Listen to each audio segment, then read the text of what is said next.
Hey, I'm Julie. Welcome back to my studio. In last week's video, we walked through mixing a custom color palette based on an image.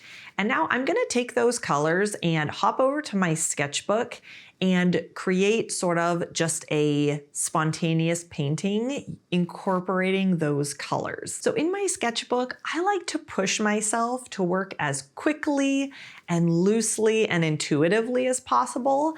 I try not to be very slow and deliberate and think a long time about my choices. This is my sort of playground where I push myself to explore and experiment. And so this video will be less of a tutorial and more of just an insight into my creative process and just watching me kind of work in real time through what I'm seeing on the page. And I hope that that inspires you to pull out your paints and maybe try being a little bit looser, a little bit more expressive in your own artwork. Okay, let's go ahead and dive into what I'm gonna paint today.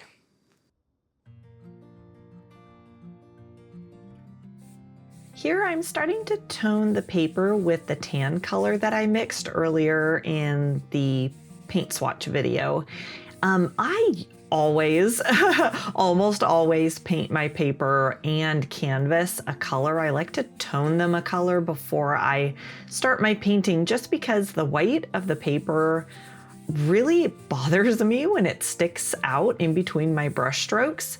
And so I just love having a more dynamic sort of base for my painting. So something that has a little variation, that it's not perfectly smooth, that's totally fine. And I decided to put the tan color in because I thought that a really warm kind of golden color would be a nice base for the painting.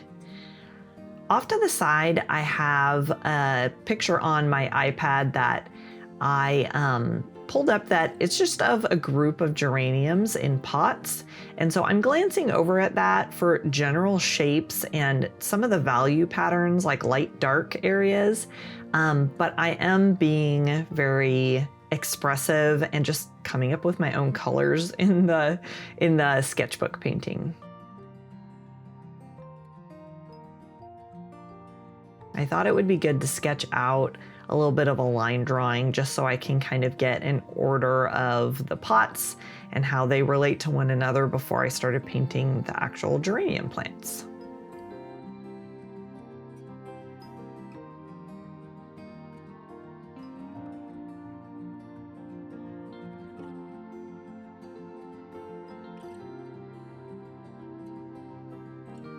I don't really stress over what color I use for sketching.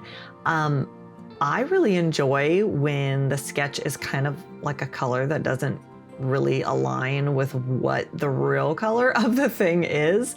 And so sometimes those colors will stay peeking through till the very end of the painting, and they're just fun, kind of playful surprises. So yeah, I just kind of went with the green really quickly.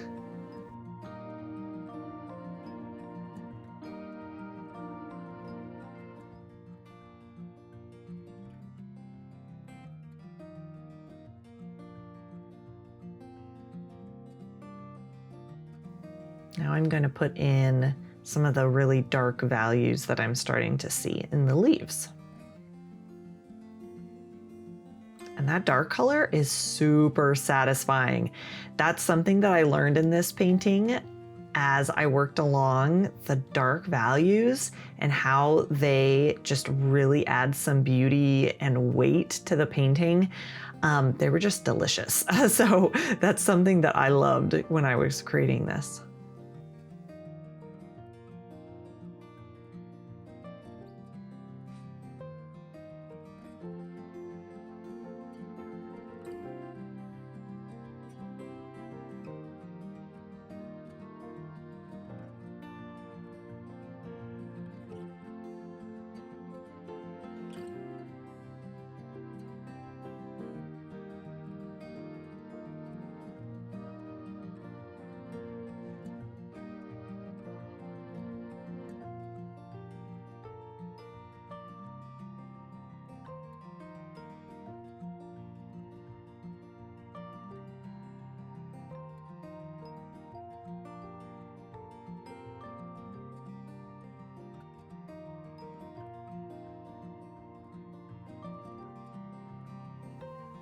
Once I got rolling with this painting, I found this fun sort of just wiggly edge that I love to do to show the geranium leaves. Geraniums have a very curvy, crinkly kind of shaped leaf. And so I had so much fun just sort of being very playful with that wiggly shape. And that's another thing that I really enjoyed in this painting, was just kind of hinting at them, not being very detailed, but just doing funny sort of squiggly, squiggly shapes.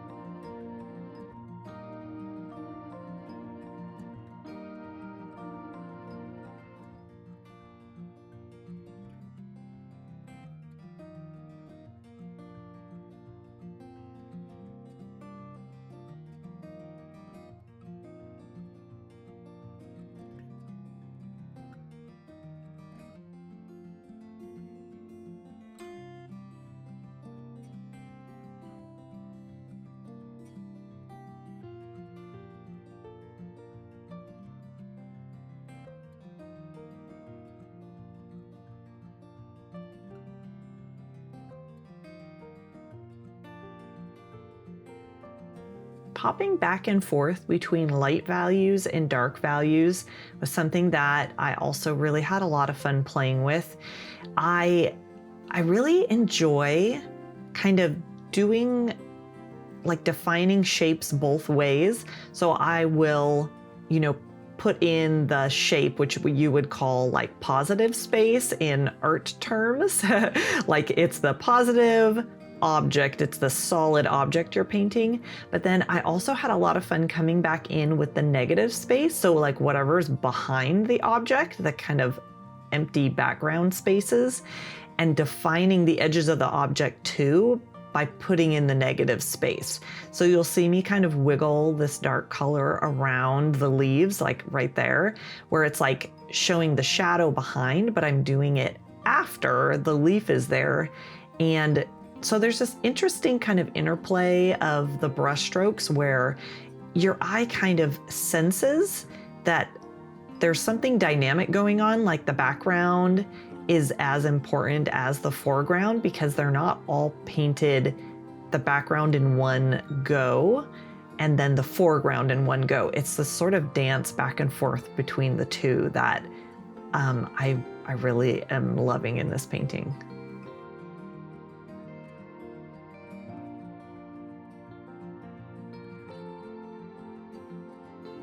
And I think pushing myself to paint quickly is helping me achieve that back and forth dance more, because in this sketch, I really am trying to go quickly, like whatever my mind thinks of, I just go do it, like as fast as I can.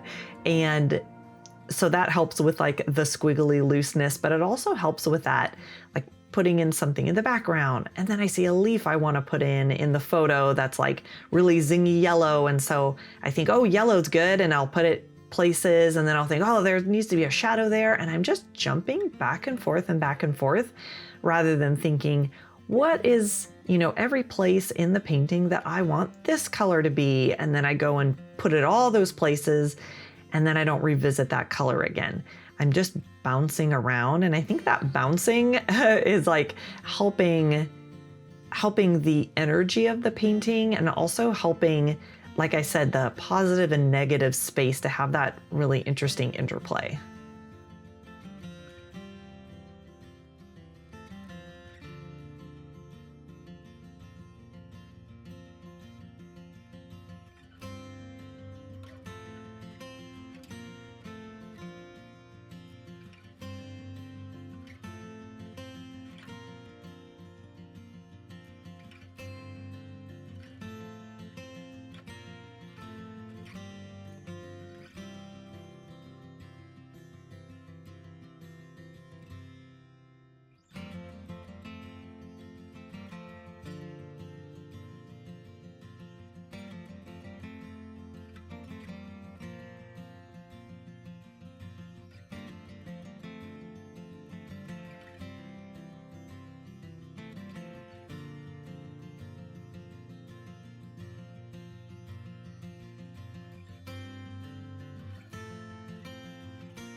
from that very first squiggle, I got so excited about doing the color in the terracotta pots, just thinking about them being sort of fun, playful, colorful.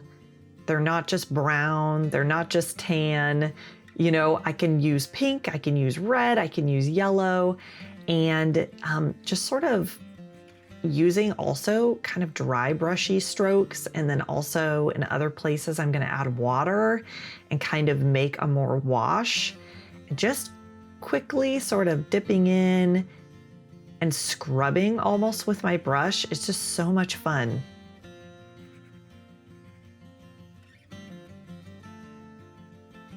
And so I'm adding some water there to kind of let it flow and coat and kind of do a thinner wash of color. So that always is like a fun option, adding water and just getting that transparency.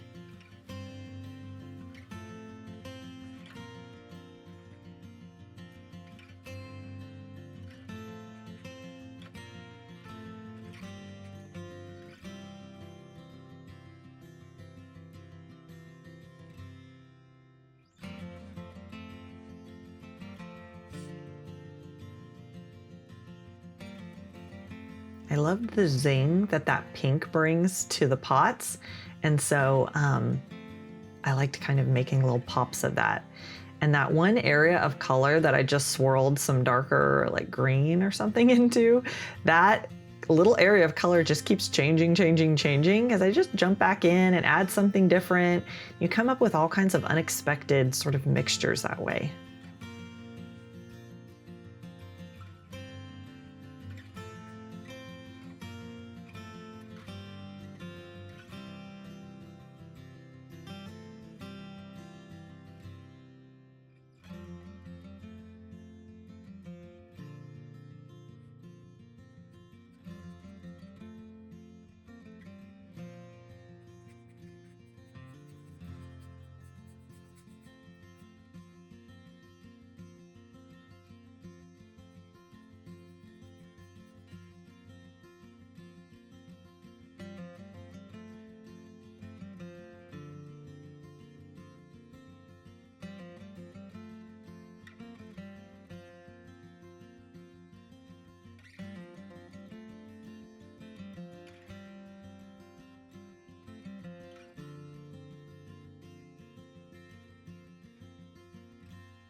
Okay, it is time for some flowers.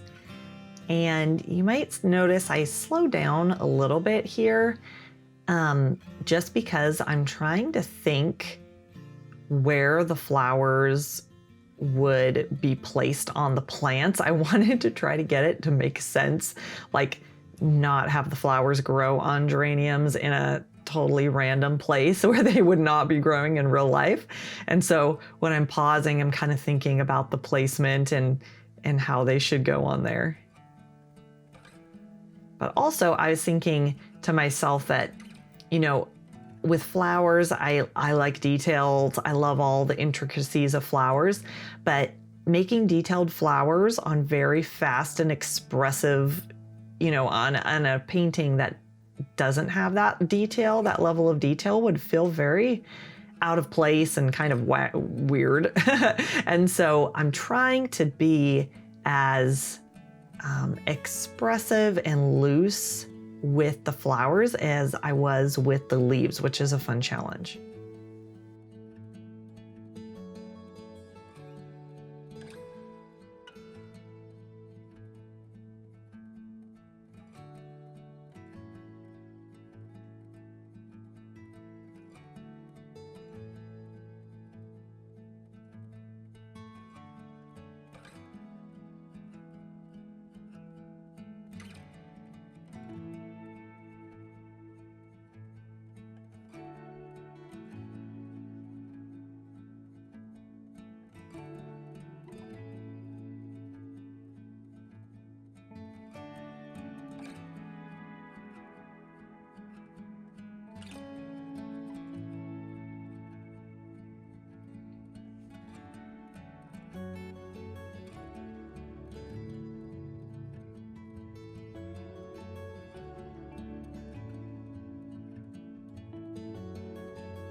The geraniums that I was looking at in the photo have a little bit of bright pinky red in the centers.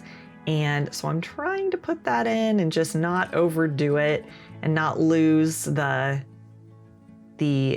looseness of the painting, but just keeping up with those sort of active brush strokes.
Just a few last little touches, like a bright, zingy kind of chartreuse color is basically what it needs. I like adding at the very end something fun, something just to make it pop that just kind of brings focus to the rest of the painting. And the chartreuse color was perfect.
And just a bit more of a value contrast for the pots to give them a bit more weight.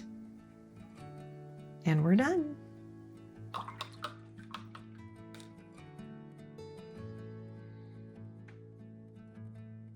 Thanks for hanging out with me for this video. I hope that some of the things that I talked about and that you saw me working through in the painting might give you a little spark of inspiration to pull out your own paints and sketchbook or canvas, whatever you have, and just play, just be loose and try to push yourself to be a bit more spontaneous. Be okay with the imperfections of your painting, and some really fun and interesting things can come out of that. All right, I will see you in the next video, and until then, happy painting.